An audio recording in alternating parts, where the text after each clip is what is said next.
Welcome to American Education FM, everybody. I'm Dr. Sean Brooks. Welcome back, everybody. Okay, first of all, I'm going to start with this. This is a perfect example, again, I think, that clearly defines how emotional individuals get when a particular Supreme Court ruling drops or any kind of a news story drops that seems to defy what one individual is advocating for or what a group of people are advocating for or not. And then again, they get on their high horse and they just start screaming and shouting that, see, they were right and somebody lost and this works to our benefit, and however they decide to slice it up. And it has to do again with the business of tariffs and the entire Supreme Court decision. The funny part is that anybody who believes anything at face value can easily pull up, again, an AI system, which is, again, just an advanced web browser, and they can ask it that question. Does this really mean ... XYZ? Does this really mean that all tariffs are gone now that the Supreme Court stated that this particular inquiry into tariffs is apparently unconstitutional, so 6 of them allegedly said? And the answer, of course, is no. But they don't even think to look into AI systems or advanced web browsers of any kind. Certainly not to get a bigger scope of the bigger picture and to understand what's really going on and how the decision that was allegedly made here really doesn't have any impact whatsoever. So again, I just bounced over on Grok and asked it that very question. Again, given that Trump's tariffs for national security are quote-unquote unconstitutional, can they still be imposed? And of course, the answer is yes. The broad tariffs imposed under the International Emergencies Economic Powers Act, or IEEPA, which the administration had justified partially on national emergency grounds tied to economic and security concerns. However, to clarify a key point, Trump's more targeted national security quote-unquote tariffs on steel, aluminum, autos, and certain other goods were imposed under Section 232 of the Trade Expansion Act of 1962, not IEEPA.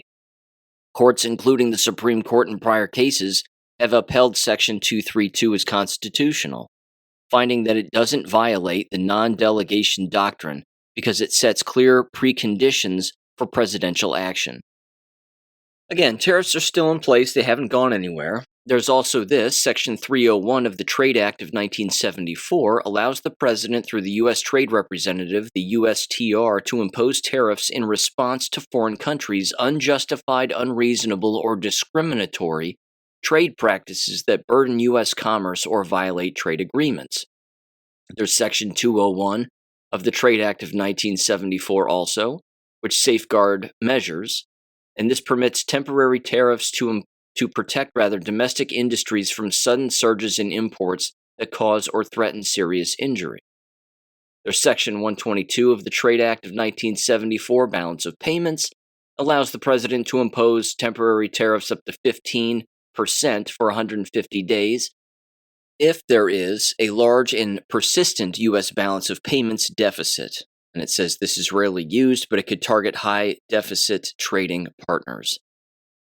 Again, it's just fascinating because it continues to be a case study in how the media and how your average citizen reacts emotionally to things instead of slowing down, looking at a headline, and then again searching for the real answer as to all of the policies that are in place, and then seeing whether or not this ends all of those policies. And clearly it doesn't, which is a good thing. Again, tariffs remaining in place is fantastic for our country. It's something that has to continue to exist. And frankly, I should say this too, imposing them under the International Emergency Economic Powers Act, to me, certainly is constitutional. And it would be constitutional for the President of the United States, of course, and this dates back to Q posts, is how do you legally implement, or I should say infuse, information legally, again, into a court system. You force a particular court to ask you particular questions, and then you basically, again, respond in kind and you say, oh, you say that these are unconstitutional because you don't have any evidence of XYZ? Well, good thing I'm the head of the executive branch, and I'm in charge of the United States military.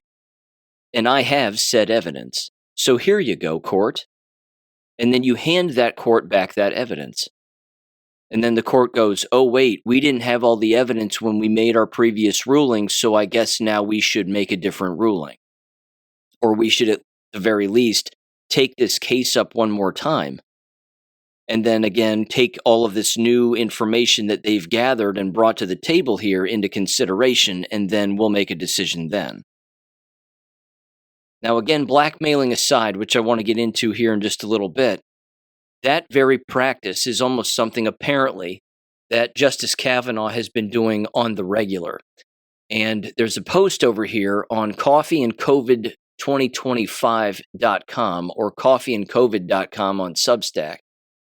And here's what they said specifically regarding Kavanaugh. They said, but despite all the over-the-top rhetoric tossing around overheated phrases like devastating blow and major setback, there was a grenade in the progressive gift basket. The Supremes did not actually say Trump must shut down the tariff dashboard. Just the opposite. In fact, in a dissenting opinion that the president loved, Trump read parts of it aloud to reporters in an afternoon presser.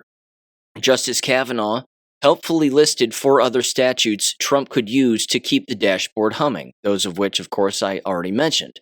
Admittedly, IEEPA is simpler, less convoluted. Those other statutes are trickier, slower, require more steps, and are subject to various rules and regulations, but that was probably the point, as we'll see soon. And it said 90 minutes after the order was issued, Trump signed a new executive order replacing the IEEPA tariffs with Kavanaugh's suggested alternative statutes.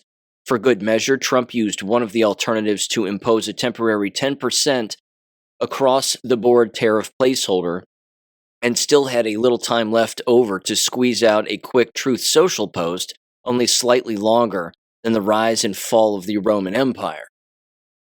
Again, as I said earlier, if there's foreign influence having to do with the destruction of our country from an economic standpoint, then he's within his rights to use the act that he used in order to, again, implement tariffs on a basis of national security.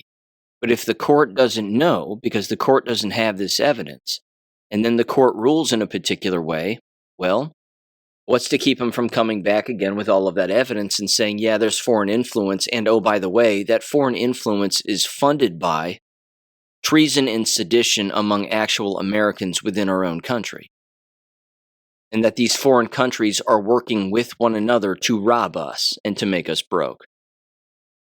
Here's what Data Republican said about this over on X. Again, they have some good comments and good content from time to time, too.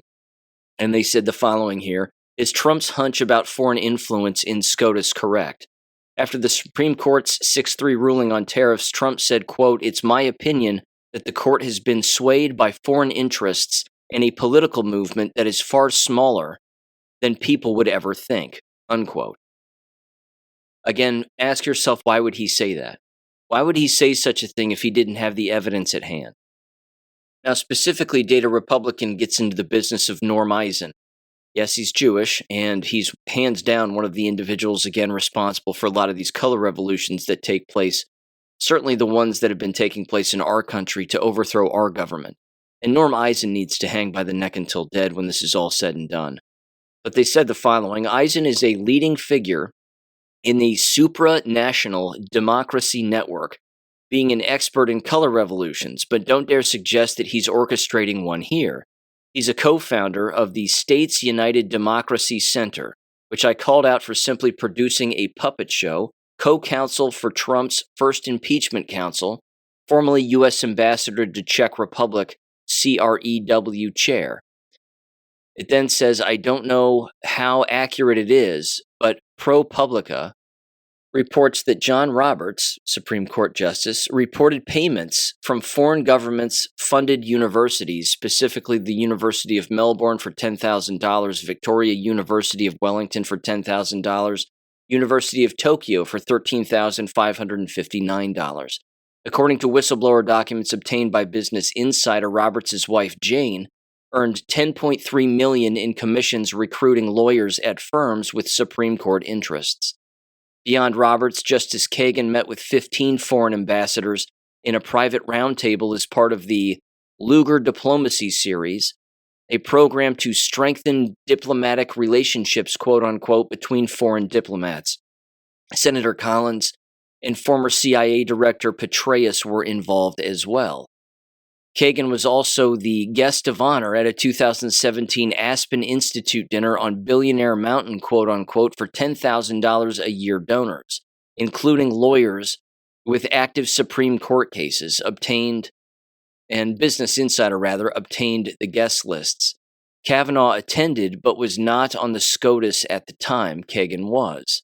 George Mason University flew Kagan to Iceland, put her up for an almost week, and paid all expenses for 1 day of teaching. Kagan's trip cost thousands of dollars. The most direct foreign influence appears to reside with Justice Sotomayor. In 2009, she said, quote, "International law and foreign law will be very important in the discussion of how to think about the unsettled issues in our legal system," unquote. They went on and said Sotomayor left 6 trips off of her 2016 financial disclosures and had to amend it. Fixed the court found the omission via public records request. It says, I found a press release where Sotomayor taught international law in Prague in 2020, same city where Roberts visited Eisen. Overall, I don't think there's much actual foreign influence in the sense of one country influencing any SCOTUS justice, but do any SCOTUS justice rather see the rules-based international order, quote unquote, as a higher virtue than the nation-state model that our country was founded upon? That's a different question altogether, unquote. Again, to some extent, these people are blackmailed. You may recall, for example, the episode that I did a while back on Amy Coney Barrett and how she specifically is affiliated with this small Christian community called People of Praise, which is highly suspicious. And it's basically, again, a upper echelon of elders, so to speak, who essentially get to decide what the people below them end up deciding. So if a particular case makes it to the Supreme Court, given her past affiliations with not just that group, but of course other foreign countries potentially, and other donors, and God knows who else, who's to say again that she doesn't receive a note in the mail or some kind of a message that basically says rule this way, not that way? Or when this particular issue comes up in the future, make sure that you rule in this direction, not that direction. As far as Neil Gorsuch is concerned, I couldn't really tell you. It seems like Alito has his head on straight for the most part. Certainly Justice Thomas does. I think he's the most base one in the group. Kavanaugh can sometimes go one way or another, but Kavanaugh wrote a dissenting memo as well. And he basically said, yeah, this is not unconstitutional. What the president is doing is what he's allowed to do, certainly given the information that he has at his disposal, and of course the separation of powers within the Constitution, XYZ. He's allowed to do this. Justice Thomas agreed with him. He's allowed to do this. And then you have the other radical judges, of course, who, are either there because Barack Obama owns them or because Joe Biden wasn't lawfully the president of the United States, which means Ketanji Brown Jackson isn't really a Supreme Court justice lawfully. Again, once the 2020 election fraud stuff comes out, which according to John Solomon is about to be declassified by the president himself dating back to 2019, that once this information comes out, then you're talking about foreign influence. You're talking about foreign powers. But again, even the background on Sotomayor, she herself, again, is a full-blown communist. She's interested in a one-world government. She's interested in a one-world rule of law. And the way that you do that, of course, is you have to have a position on the highest court of our land and then upend it. You have to flip the table on it and basically say, hey, we need to speak with these other international lawyers and judges and influencers and whomever, again, anybody who pays me money. And then we will take their opinions, foreign opinions, into consideration when ruling in our own country. No, we won't use the Constitution, blah, blah, blah. That's what they, of course, say. Because, of course, they're interested in destroying the Constitution because they're not constitutionalists. I want to read one part of this, and this is the very beginning of Justice Thomas's dissension here. Again, where he agrees with Justice Kavanaugh. I understand that this isn't interesting for everybody, but I find this kind of stuff very simple. And it's simply because when a Supreme Court justice is referencing the founding of our country and the Constitution, and they're saying the Constitution clearly says this regarding the powers of the president, therefore, what the president is doing is lawful. It doesn't get more simple than that. But when you look at or you hear or you read an explanation from a radical judge saying, well, I don't think that that's how it was interpreted, and I think that things could be different, and I think this and I think that, that's not their job. Their job as a justice is not to impose their own political ideology or any opinion that they have. It's simply to use the Constitution as a measuring stick. What does the Constitution say?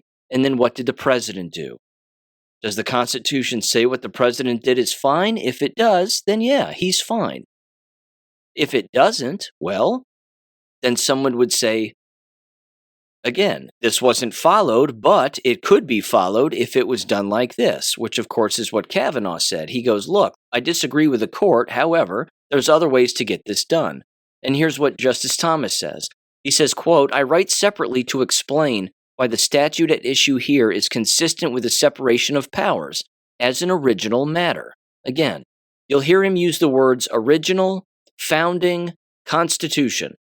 It's very simple. He's very straightforward. He says the Constitution's separation of powers forbids Congress from delegating core legislative power to the president. This principle, known as the non-delegation doctrine, is rooted in the Constitution's legislative vesting clause and due process clause, Article 1, subsection 1, Amendment 5. Both clauses forbid Congress from delegating core legislative power to make substantive rules setting the conditions for deprivations of life, liberty, or property. Neither clause prohibits Congress from delegating other kinds of power. Because the Constitution assigns Congress many powers that do not implicate the non-delegation doctrine, Congress may delegate the exercise of many powers to the president. Congress has done so repeatedly since the founding with this court's blessing. Again, pretty straightforward. Just one last part here. It says the power to impose duties on imports can be delegated. At the founding, again, there's that word founding, that power was regarded as one of many powers over foreign commerce that could be delegated to the president. Power over foreign commerce was not within the core legislative power, and engaging in foreign commerce was regarded as a privilege rather than a right.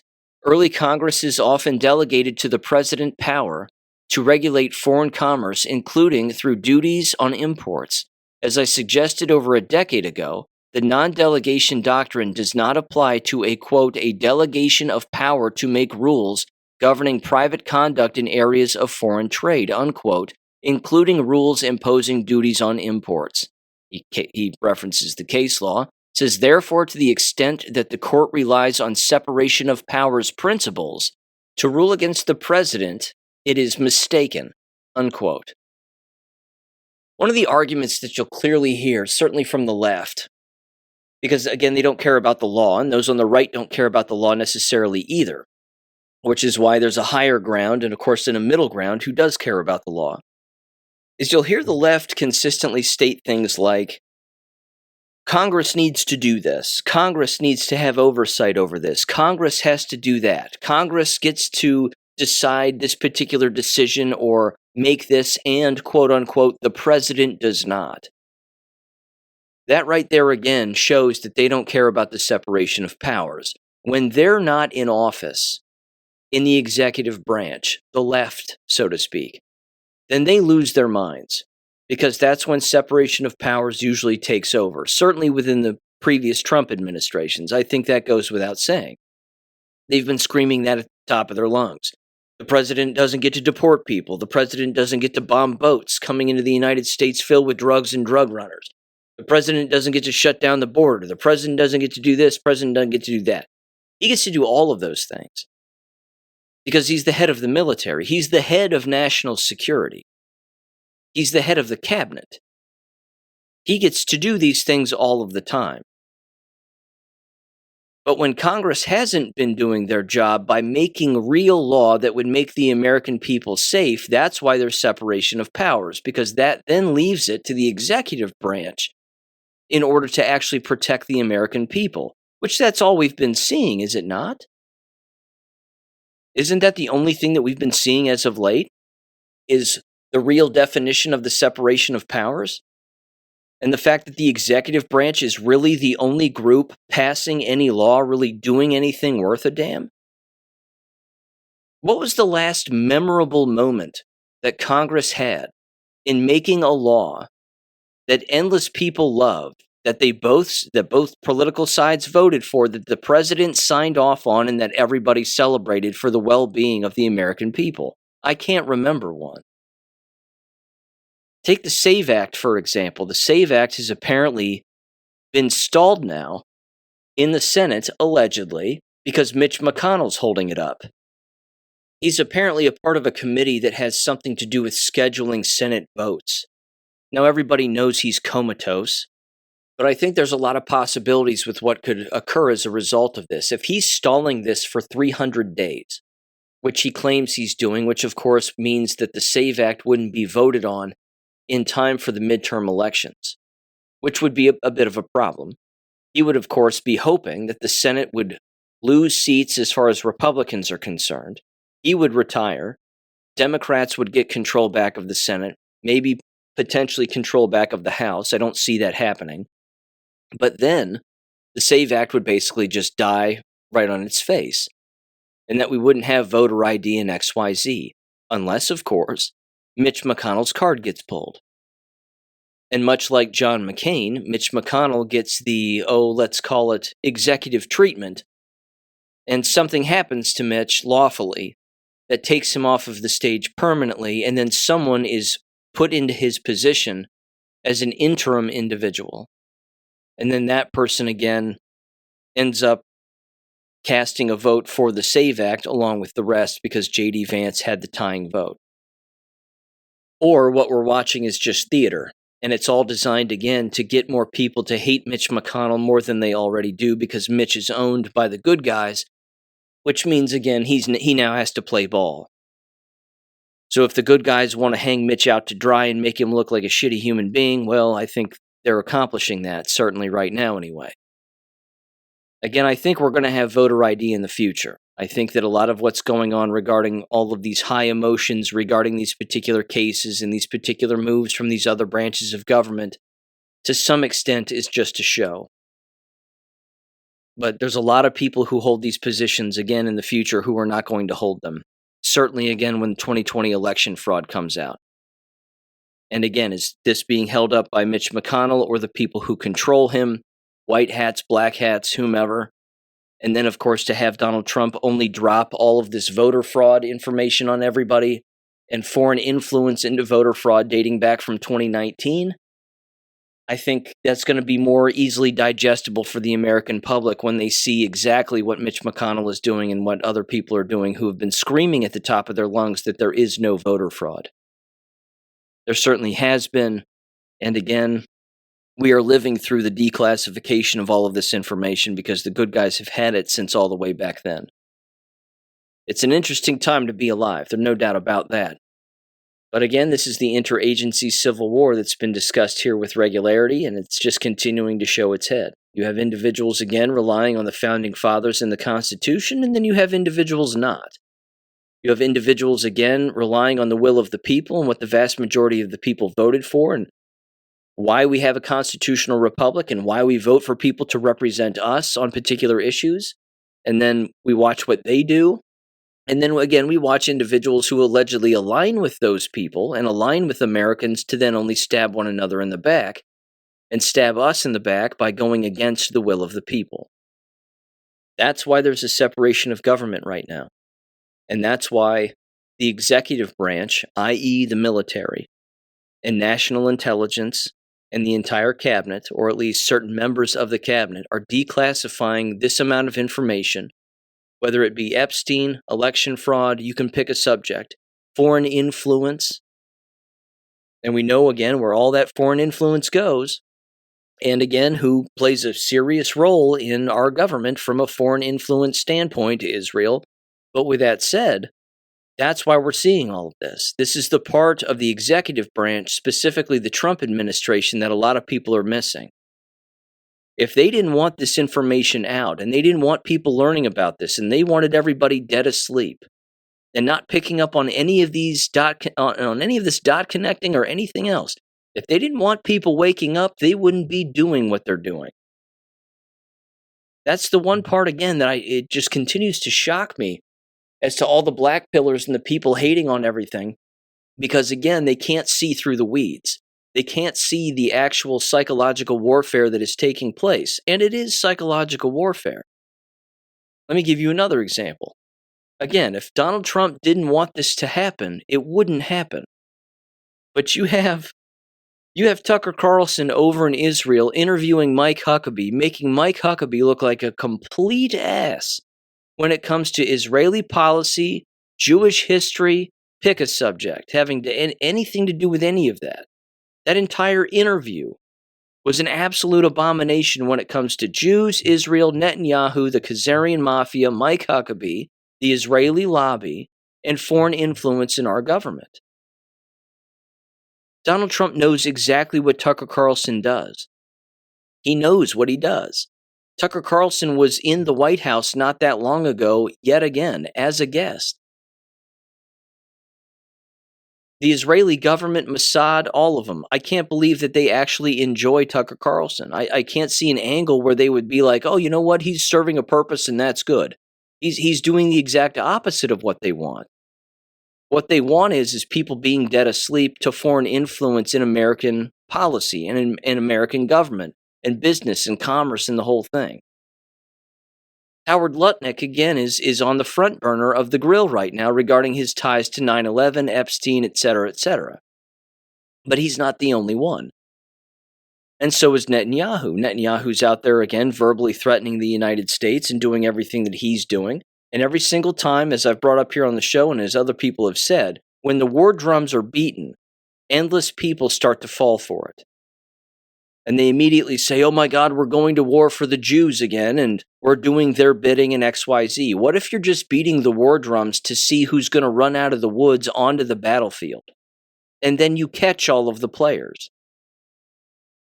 That's probably, again, what's happening with Iran. That's what's happening with every Tucker interview. It's what's happening with all of it. It's waking people up to all of this horrible, horrible influence. And again, when people wake up to all of this, they don't fall back asleep. But if Donald Trump didn't want people waking up, and if our military didn't want us waking up, why would they allow a Tucker Carlson to fly from point A to point B to conduct an interview? Why wouldn't they threaten him or his family? Why wouldn't they say, you're married, you have kids, we're going to hurt you? Stop asking questions about the Jewish question. Stop interviewing delegates from the United States over there. And yes, we know Mike Huckabee's been one of our greatest allies, and he cares more about Israel than he does American citizens and so on and so forth. But we don't want you coming here exposing all of that, because if you do, you're going to make us look bad, and we can't have that. This is all happening for a reason, and it's all being allowed to happen. I'm not saying that people's lives aren't in danger. I think they always are. Again, the ADL comes out against Tucker Carlson. Everybody comes out against him. He's a constant whipping boy. But there's an honesty about him that an average citizen can, again, listen to and then start to actually think for themselves, because he has a particular delivery about him, which is sort of that naive, well, I don't know what you're talking about. Explain that to me. I've never heard of that before. Tell me what that means. And he does that a lot. And it works. It's a bit of a Socratic method to some extent, which again is exactly what the Q posts were all about. It was about waking people up to all of this, piece by piece, question by question, issue by issue, and geographic location by geographic location. And it's working. Again, why would a Mike Huckabee even accept an interview like that? Unless he was either controlled, not controlled, or just arrogant enough to believe that he could somehow sound smarter than Tucker Carlson, specifically when Tucker Carlson just destroyed Ted Cruz on the entire Israeli issue. I mean, that interview is legendary. You ask somebody very basic questions about a particular person, location, or foreign country, and then ask them to explain why we need to be giving them billions of dollars a year. And they can't provide a logical explanation. They just can't. So you back them into a corner, and then they get defensive, and then they get emotional, and then they just go, well, I don't understand what you're saying. I don't know why you're criticizing Jews.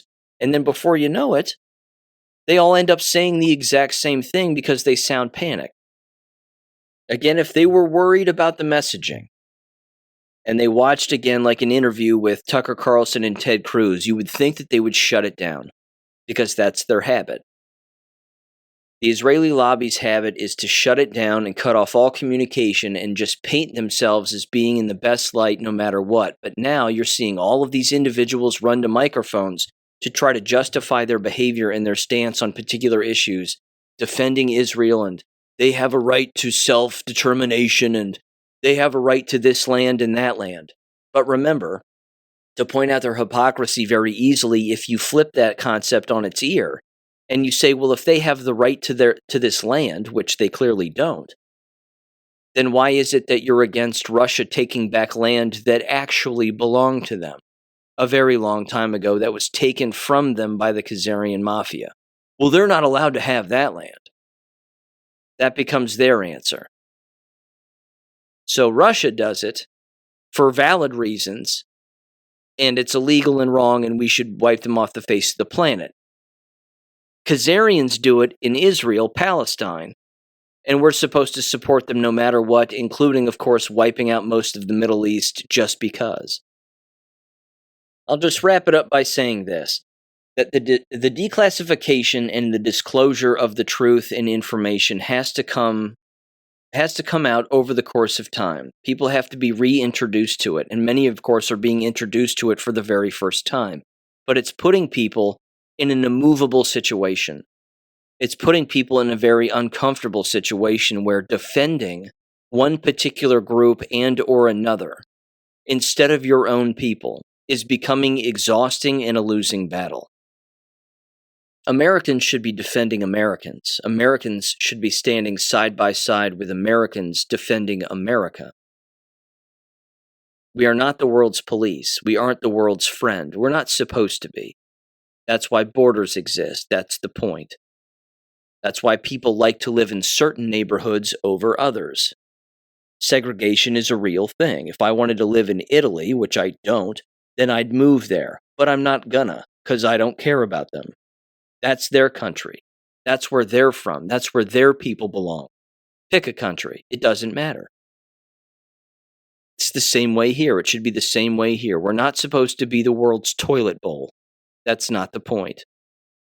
So foreign influence in our elections, you bet. Foreign influence in commerce and trade, absolutely.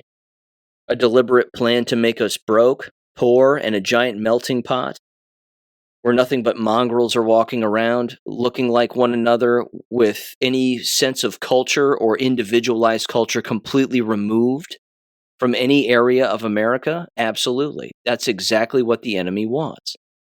And it can't get more clear. But there are endless positive psychological operations taking place to disclose very valuable information to average citizens if they choose to pay attention.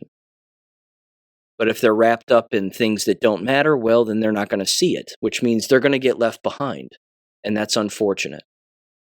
Now, as a little comic relief, before I move on to not more serious subjects, equally serious subjects, let me mention this last little hilarious story geographically again.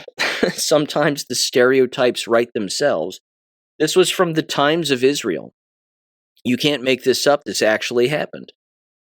Israel disqualifies its own Olympic bobsledding team for lying to officials. It says, and this was today. This is Sunday, February 22nd when this came out. The subtitle here is Team Tried to Let Ward Farwashe, an alternate, compete by faking another member's medical exam. Olympic Committee of Israel says, calling behavior against fair and sportsmanlike conduct. They tried to cheat in the Olympics to get another player in as opposed to another player by removing a player who wasn't sick by saying he was sick so he could be replaced. It's just too good. In a shock move, it says, Israel's bobsledding team was barred by Israeli Olympic officials from completing its competition on Sunday in a four-man event at the 2026 Winter Games. In a statement to the Times of Israel early Sunday, the Olympic Committee of Israel said it disqualified the team from competing after one of its athletes lied to Olympic officials in order to allow their teammate, that Ward guy, to compete in their stead. So they lied about him being sick when he wasn't, provided false medical records, and then tried to get away with it. It's just amazing. Again, cheating in the Olympics has been around probably since the beginning of the Olympics, but certainly throughout, I'd say, the latter half of the 20th century, and certainly within the 21st. It's astounding. I'm not sure who watches it anymore, but I don't know. Just par for the course as far as they're concerned, I guess. Okay. Now, moving on here, I wanted to mention this because I hadn't heard of this, but I found it fascinating that it randomly popped up in my feed at the beginning of last week. Could have even been last weekend, where body cam footage was released having to do with the University of Iowa's fraternity hazing case from late 2024. This specifically was the Alpha Delta Phi fraternity house, again on the University of Iowa's campus. And I want to read this description because, again, when you watch the video, and I highly recommend watching it on YouTube and looking it up, it's disturbing. And it's disturbing because it's designed to be disturbing because, again, fraternities and sororities, and yes, it is both, are arms of Freemasonry, both of them. They are recruiting grounds for Freemasonry, they are recruiting grounds for other secret societies, and they are recruiting grounds for the CIA and other government work. They always have been, they always will be. You can take individuals, again, with parents who are prominent, or parents, again, who they themselves are Freemasons or other affiliated groups from the female standpoint. Same thing with, again, they happen to be children of government officials, things of that nature.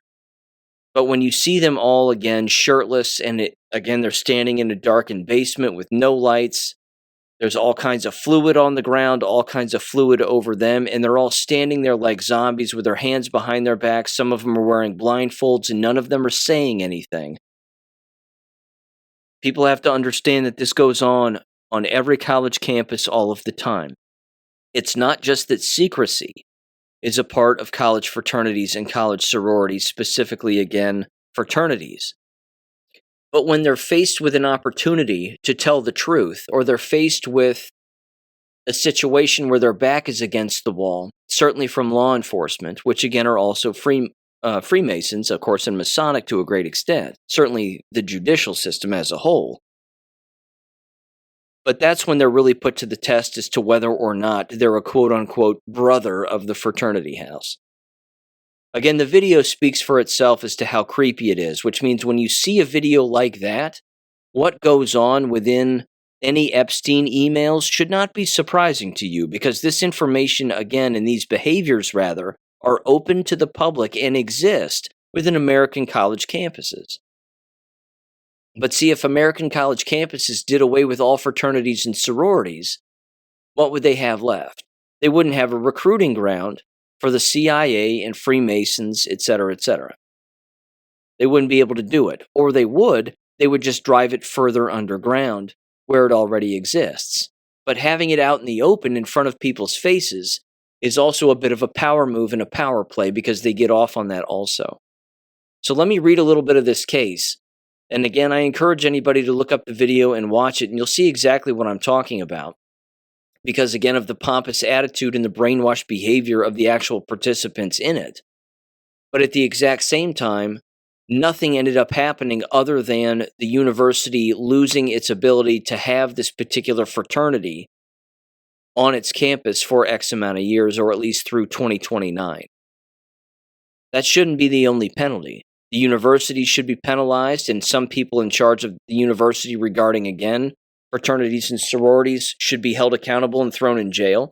The students participating in the hazing, given the fact that hazing is a crime. Certainly, again, when it comes to Iowa law. And it's a federal crime as well, if I'm not mistaken. But again, no one went to jail for any of this, including the individuals who were obstructing the investigation. They were detained, but all charges were dropped. Isn't that interesting? So here we go. It says in November of 2024, Iowa City Police responded to a fire alarm at the Alpha Delta Phi fraternity house on the University of Iowa campus. When officers entered the basement, body cam footage captured a disturbing scene. Approximately 50 to 60 pledges, mostly shirtless young men, who were blindfolded, covered in condiments like ketchup and mustard, doused with alcohol, and appeared to be participating in what was described as an initiation ritual or celebration of life, quote unquote, according to one person in the video referred to as Jose. It says the pledges were in a dark basement environment, and the situation raised immediate concerns about hazing practices which violate both university policy and Iowa state law. Hazing is a criminal misdemeanor when it endangers physical health or safety for initiation purposes. Well, it just shouldn't exist, period.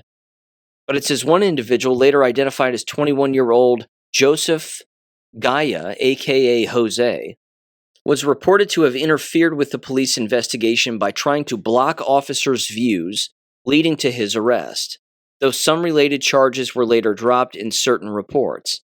The footage was released publicly in early of 2026, around February, again, just a couple of weeks ago, went viral across social media and news outlets, amassed tens of millions of views, and was described as disturbing, quote-unquote, or horrifying by many viewers. Some compared the visuals to horror movie scenes. It truly was. It was messed up. You have to be a deranged human being in order to, again, strip down buck naked in front of other dudes, wear blindfolds, and have them throw God knows what fluids on your entire body while you're standing in it barefoot. I mean, to be frank, it's the gayest thing I've ever heard in my entire life. Again, it's just me and the bros hanging down in the basement, doing ritualistic stuff with our clothes off. Yeah, fellas, not super gay at all. There's nothing gay about that at all. Again, why the fraternity is even allowed to come back to the campus is beyond me. They've been suspended again through around mid-2029 to then only come back to where they're going to have a massive party and celebrate their return to do what? Engage in more gay shit in the basement? Probably. They're just going to brag about how they got off and no one was charged, and then they'll do it again. Again, shut them all down. Shut them all down. But they won't, because it's Masonic. There's too many people behind it. It's too much of a power structure. So let this be a lesson. This is my 2 cents, so here it comes. If anybody's dumb enough to send their children to a brick-and-mortar college or university, you'd better keep them out of fraternities and sororities. Again, that's my 2 cents. I've watched it destroy people. I've known people who have been destroyed by it. I've known people who were attracted to it, they got involved in it, and it destroyed them. I know people who are dead as a result of participating in it as well. It happens theoretically on every single college campus and university campus, certainly the major ones, throughout history. You would think alone that a murder, accidental overdose or otherwise, or again, a beating or something, anything, suffocation, whatever ritual is taking place, or whatever dare is taking place, because again, that's how gay it is. It's basically a bunch of dudes sitting around triple dog daring each other to do things, and they're so stupid that they just do it. That all of these individuals, again, aren't thrown in jail for, again, being accomplices in massive crimes, certainly when someone loses their life. Now, fortunately, no one lost their life in this situation, but again, the video footage is disturbing. But I do recommend that you watch it, just so that you get a taste of it, because yeah, it does look like a horror movie. And the way that they're behaving is disturbing. Now, I want to mention this next story, and there's not necessarily a connection to hazing, although there is a bit of a connection to education, and this is again where people should be well aware as to what's going on. This particular story came from 16 years ago. So this is not new, specifically when it comes to Somali rape gangs and sex gangs. 16 years ago, there were some sex gangs, specifically Somali sex gangs, that were arrested across 3 states. And it says 29 people have been indicted in a sex trafficking ring spanning 3 United States and allegedly run by Minneapolis-based Somali gangs. Get a load of these names, first of all, before I tell you the locations of these gangs. It says the following here. The gangs were named the Somali Outlaws, the Somali Mafia, and the Lady Outlaws, and that all 3 gangs are connected. The men and women charged were either gang members or associates of the gangs, the indictment said, and they range in age from 19 to 38 years old. 3 cities where these gangs were operating and trading in human beings back and forth. Nashville, Tennessee, Minneapolis, Minnesota, and you guessed it, Columbus, Ohio. This has been going on in the United States for a long time with these Somalis. And of course, they're infiltrating government positions. And they're infiltrating education school boards and education positions. What makes anybody believe this is a good idea? It isn't. And I know what they would say as a quote-unquote culture or a Somali community. They would say things like, well, that's not us. We aren't affiliated with any of that. Or shit. They are affiliated with it because they're also affiliated with fraud. Now, you recall Anissa Liban. I've brought this woman up before. She's on the Westerville School Board, there we go, in Westerville, Ohio. Written numerous articles about her. Her words in her past videos, specifically before her last school board election, are actually making the rounds on much larger social media accounts than my own. My footprint on social media is rather small, and admittedly so, because I've been shadow banned just about everywhere. But with that said, I'm glad that her voice is getting out there for a lot of people to see how radical these people are. And then, of course, my only move that I can make is I dive into the comments section and I go, yeah, I know exactly who this person is. Here's her name, here's where she works, here are her suspicious affiliations at the very least, and here's all the Substack articles I've written about this woman. But I want people to keep something in mind, that it's not just that these individuals, again, are interested in turning America into a Somali shithole. That's not just it. I mean, that's it at face value. But it's worse than that. They want to get in positions to justify their own behavior to then again not prosecute or back each other's play when something goes wrong. That way, again, they can say, well, we didn't find any wrongdoing. Yes, it just so happens that a police officer is Somali and a lawyer is Somali and now a judge is Somali and they have Somali, pasts and the whole thing, but blah, blah, blah. That's not a conflict of interest. It just turns out that the person who was doing the accusing is lying, and there's no evidence that says that anything bad happened, and you just need to believe us because we're in these positions and we say so. And if we say that we are here for the interest of everybody, we're really lying because we're not. We're just here for the interest of us. Because that's what they really mean, and that's what they really intend. In fact, let me make mention of this real quick because I found this to be fascinating too, and I thought, oh, well, that's interesting. It seems like a direct communication to Anons who know what's going on and know what the origin of the hospital boats were, certainly back in 2020 off the coast of New York.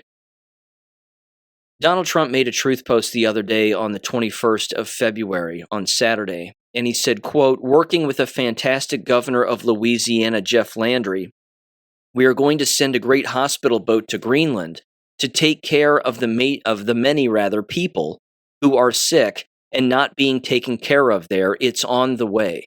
President DJT. And it's a drawing of a picture of one of those giant hospital boats with the Red Cross on it and the whole thing. Now, the Anons know what that boat was about back in 2020. It wasn't for COVID victims. There were even pictures that were released of patients inside that boat. It was not for COVID victims. It was for children who were being trafficked and were being found within New York City and under the streets of New York City and in the buildings and abandoned buildings of New York City, you name it. That's what those boats were for. That's what was going on there. That's when Donald Trump said things like, "We brought a boat for Governor Cuomo to use, and he didn't use it." That's because it wasn't for Governor Cuomo, and it wasn't for COVID patients. It was for the military to take care of rescued children. Now he's sending it to Greenland. What do you think is going on in Greenland? What do you think Greenland is really about and has been about this entire time? I think we know, and I think it's child trafficking. And I think a boat is going there to help out because they're overwhelmed with victims. That's just my 2 cents. I could be wrong. But when the same boat shows up to go to 2 separate places that had direct links to child trafficking, certainly from a geographic and historic standpoint, I don't take that as being coincidental. That's a rather on purpose, I think. So anyway, speaking of all of that now, child trafficking and child abuse and hazing and the whole thing. That brings me now to what Catherine Herridge brought up here over the last few days when she interviewed a California lawyer who represented the victims. I believe he's a California lawyer anyway. He represented the victims of the U.S. Olympic gymnastics team, Dr. Larry Nassar, and his name is John Manley. And they sat down for a 17-minute interview to discuss, again, child abuse within the American school system, specifically at the hands, again, of school employees. And they claim, at least he did, that approximately 17% of students nationwide will face sexual misconduct during their public education. That's approximately 1 out of 5. I think that's a lowball number.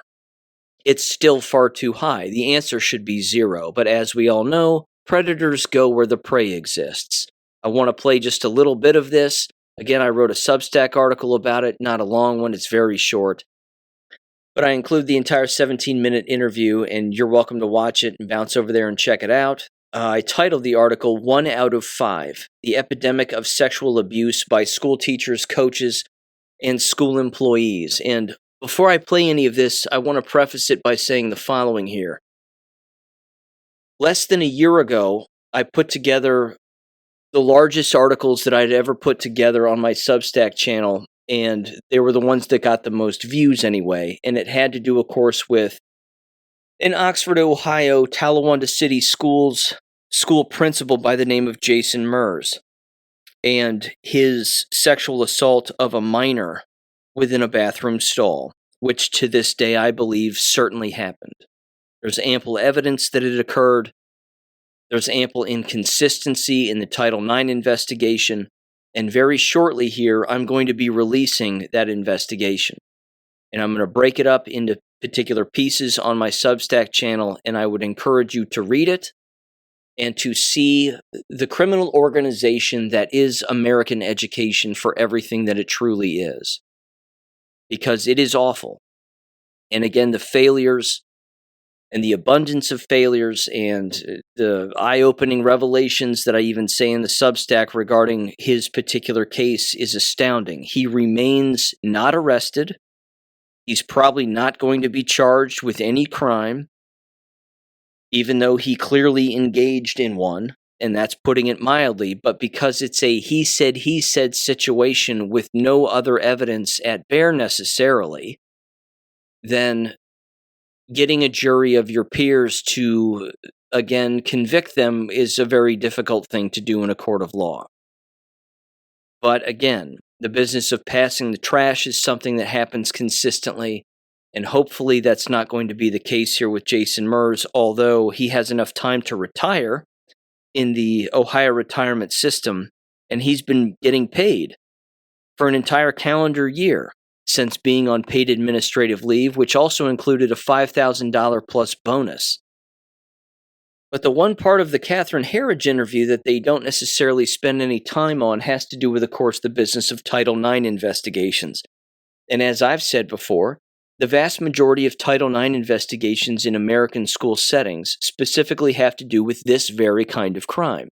It's not that Billy was pretending to be Sally and swam against Sally rather in the swimming competition. That's really not it. That's a problem, and that shouldn't happen ever.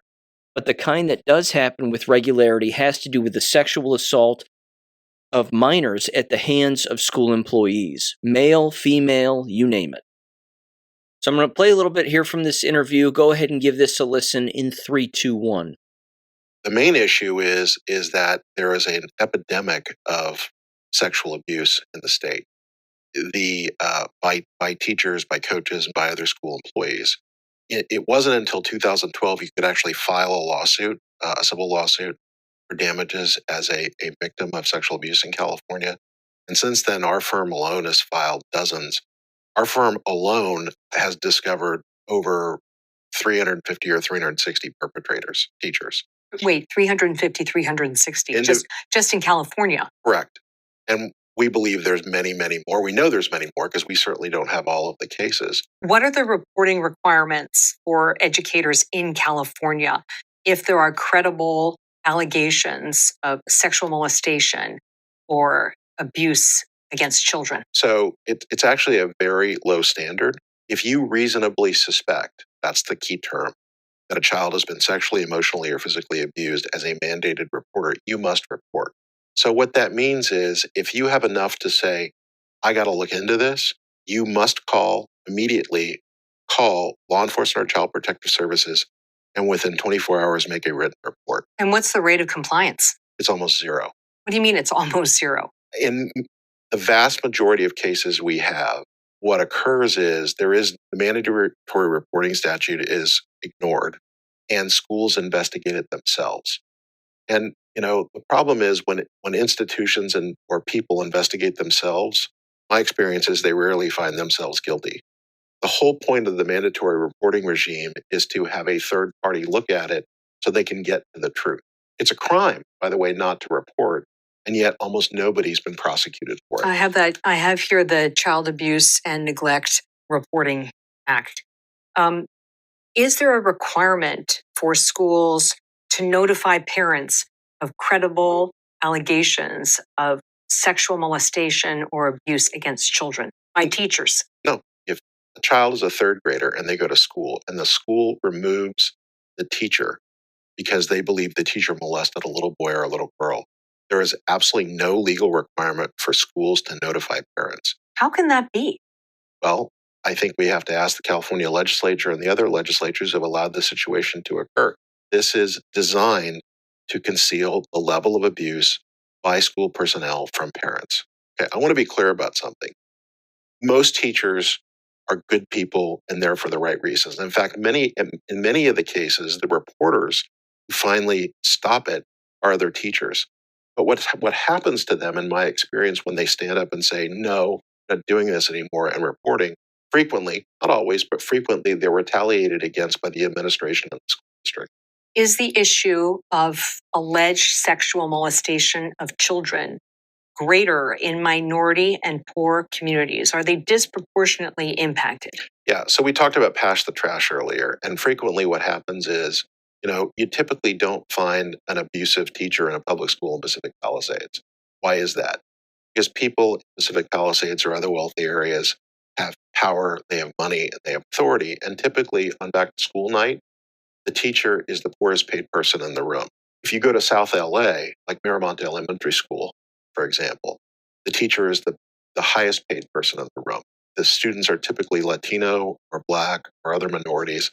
And the districts, in my view, in my experience, send them there on purpose because they're populations that have no power. Wait a second. You're saying that you believe that teachers who are allegedly molesting students are purposefully sent to low-income communities that are less able to respond. I don't believe it. I know it because I've watched it. One of the interesting things about these investigations, too, whether they be against civil lawsuits or Title IX investigations or whatever, is every single time that an individual is accused who is a school employee of sexual abuse by another, another individual. So it's 1v1.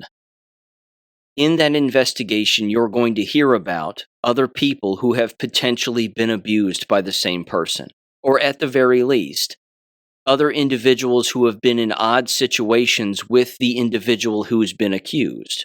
Or, another angle, the individual who has been accused has engaged in other odd behavior, not necessarily with a student, but with behaviors surrounding what could have been an actual sexual assault. Point is that when you find that there is smoke, there's other smoke in other places pertaining to the same person and the same environment, which means there's fire. Now, again, I haven't published any of these revelations yet regarding the case of Jason Mers, but I'll give you a taste. Just briefly here up front. Jason Mers admits that he had access to the security footage outside of the bathroom where this alleged assault occurred. He admits this in the investigation, and then admits that he doesn't have the footage and that the district doesn't keep the footage, and that security footage for the Talawanda City School District in Oxford, Ohio is not kept but rolls over on itself like a hunting camera would, where it deletes 30 days worth of footage to then only account for the next 30 days. And then when that 30 days is over, it rolls itself over and then deletes the previous 30 days and then starts recording 30 new days. During the Title IX investigation itself over the last 10 months, Talawanda City Schools has gone from keeping 30 days of security footage, which is a lackluster amount of days, specifically when you're talking about any alleged crime taking place, to then reducing the amount of days they keep security footage down to 14 days and then down to 10 days. That's not suspicious.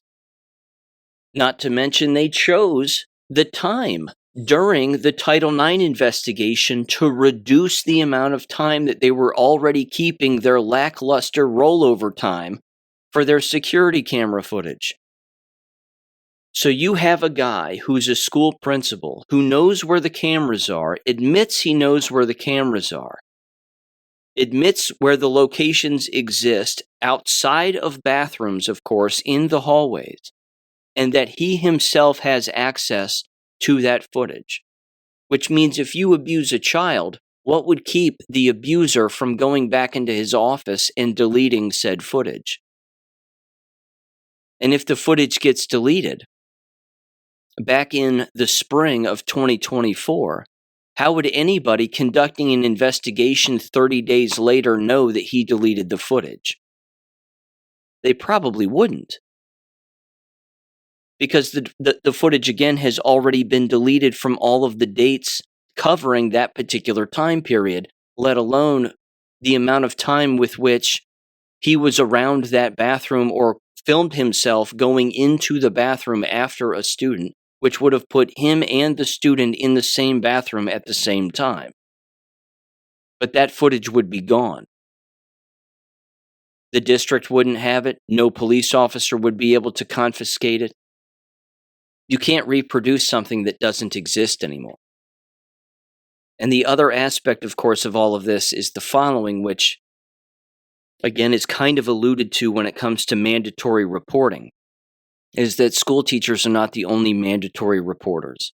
And like he said, the lawyer said, retaliation typically occurs among individuals who do report sexual abuse within a school environment, even in states like Ohio, where retaliation in the workforce and in the workplace is against the law.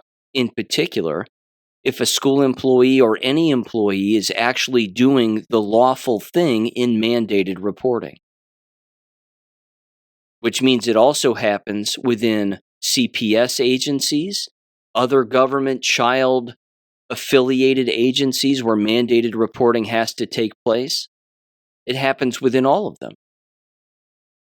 And that was assuredly the case here in the case with Jason Mers, because this was brought to licensed mandated reporters at Butler Behavioral Health and CPS back in the early summer of 2024. to then have no investigation take place whatsoever. Someone dropped the ball. Whether it was CPS, the Oxford Police Department, or the school district itself, or a combination of all three.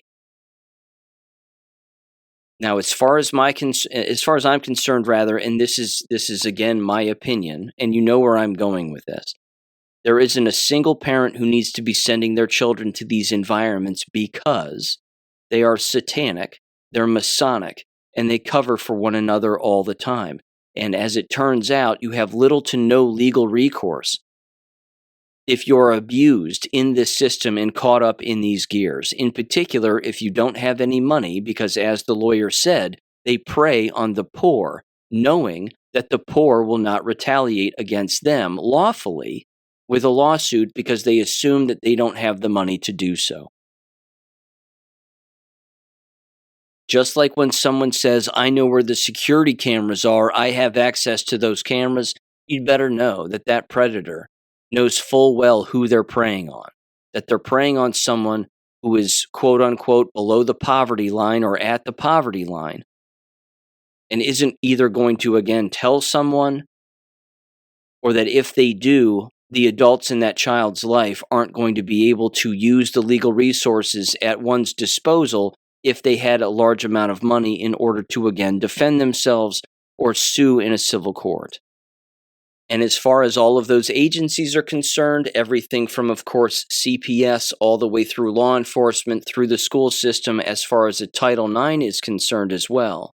If there isn't ample evidence with video recordings, text messages, multiple eyewitnesses, you name it, and it's just one person abused another person within a private setting and there were no witnesses, then the abuse didn't happen.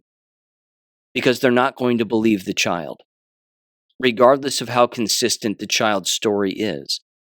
They're going to believe the adult, legally speaking. And then they document that, and then they say, well, that's our decision as a Title IX process.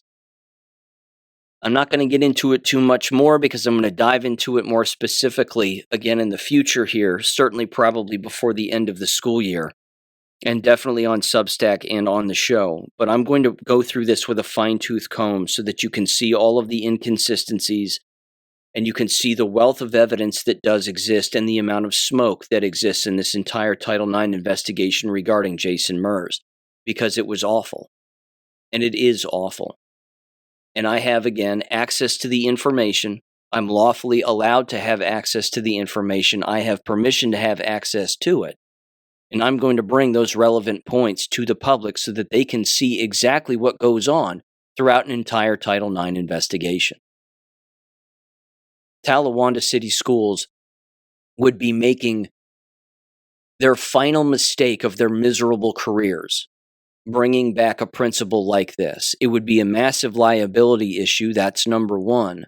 And number two, the amount of information that I have at my disposal that the Title IX investigator, decision maker, and even the appellate lawyer have, because from what I hear, the entire process has been decided on, and then an appeal was made, and it essentially says Jason Mers didn't do anything wrong, that it's just a kid's opinion against another's, and that's the way that it is.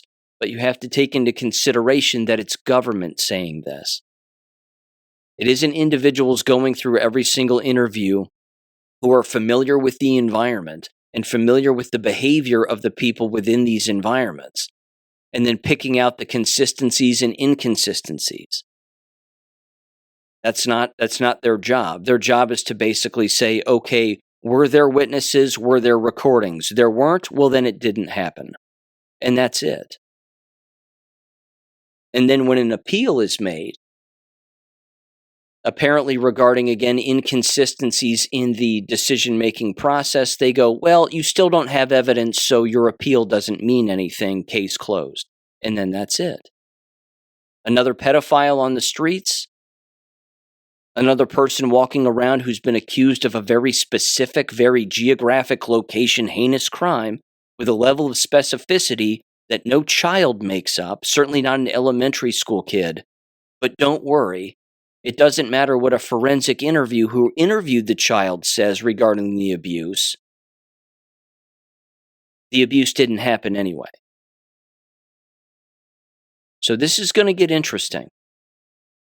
And there are going to be, again, a lot of articles, a lot of quotations, a lot of direct references, a lot of information that's going to come out. And if I have to make public statements on the record in school board meetings, I'm going to do that too. I'm going to make Jason Merz's life a living hell. Because I think he did it. There's ample evidence that he did. But that doesn't mean, again, that there has to be ample evidence enough to convict in a court of law. Those are two separate things. Lawyers won't bring something like this, again, if they don't have ample evidence and a jury doesn't convict across 12 people. They won't even touch it with a 10-foot pole. I knew that over a year ago. I've known that from years past. Cases like this are tough. You have to have multiple witnesses. You have to have ample evidence. You have to have security footage, again, communications, text messages, etc., etc. That lacks, in this case, a little bit. But there's still way too much smoke. So I'll leave it there for another time, but that ball is rolling, and that ball has been kicked down the hill now, and there's no getting it back. It's not going to work out for Talawanda one way or another. I'm going to end with this. This is on the jab front and on the medical freedom front here. This is from C's newsletter, charleswright1.substack.com. And they said the following: the GOP senator blocking RFK Jr. from stopping autism is facing a primary challenge. He specifically is bringing up United States Senator Bill Cassidy of Louisiana. And here's the interesting part again. First of all, you had Bill Cassidy leading the confirmation hearing of RFK Jr. And you could look, the look on his face looked like he didn't want to be there, Senator Cassidy, because he knows what he's up against.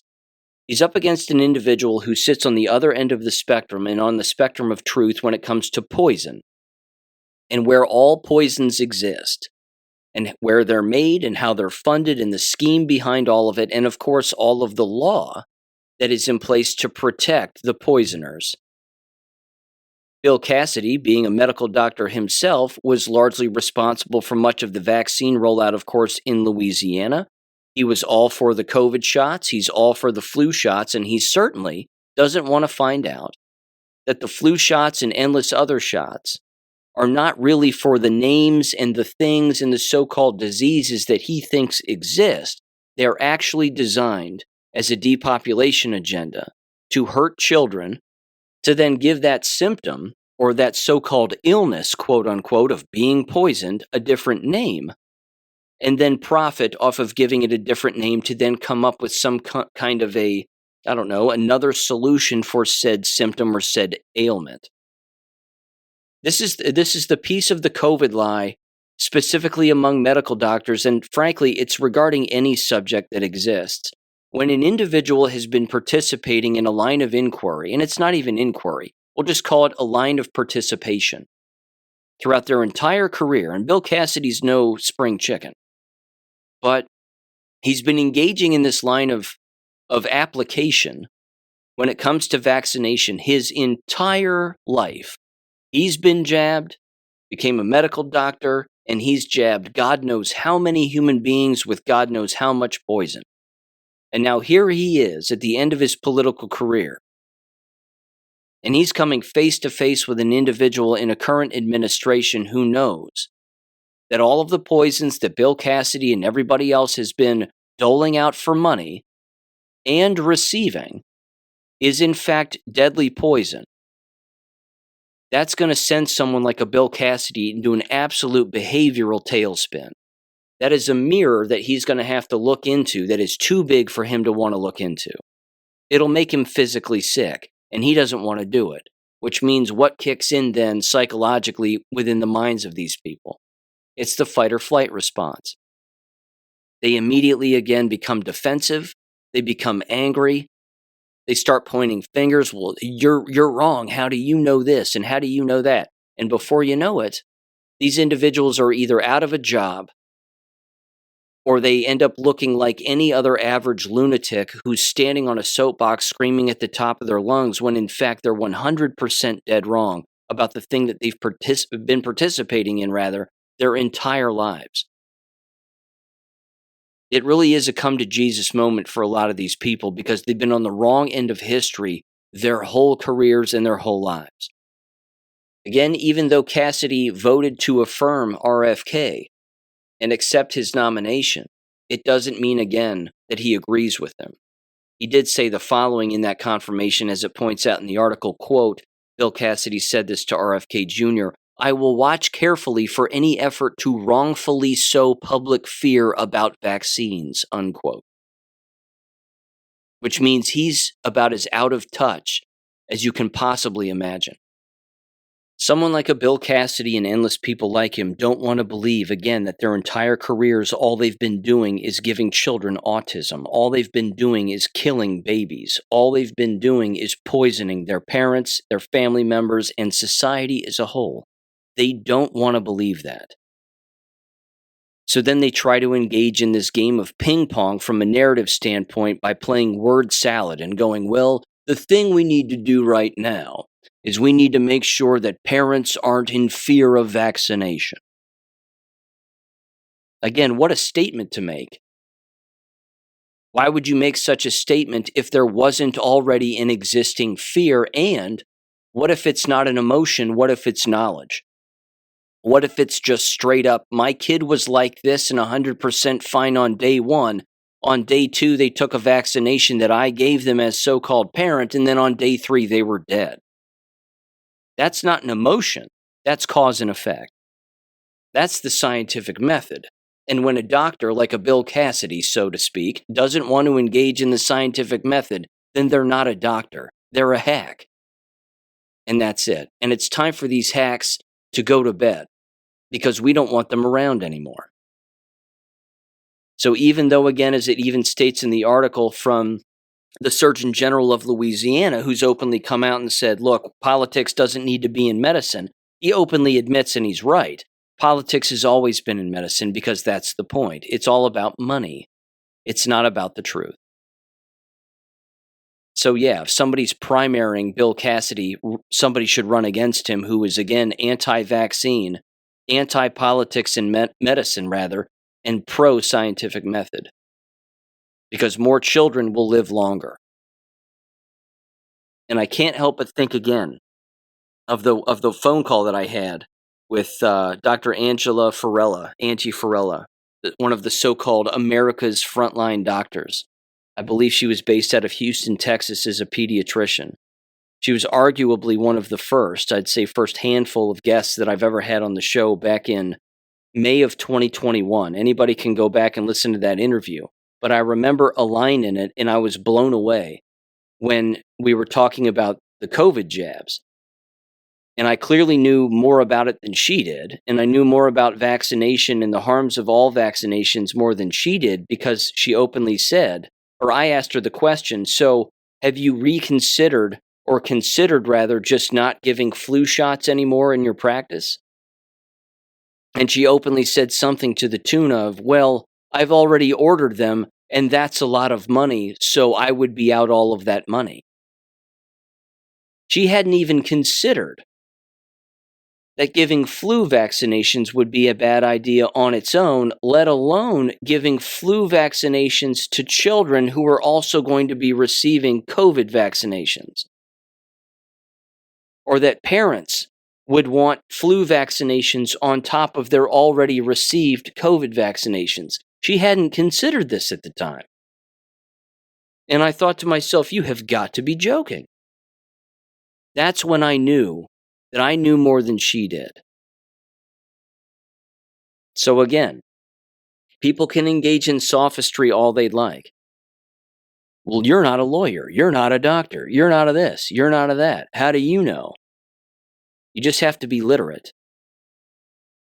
And you have to be a vessel, and you have to be willing to obtain and absorb copious amounts of information as much as possible, and then sift through it, apply the scientific method, and you'll arrive at the truth.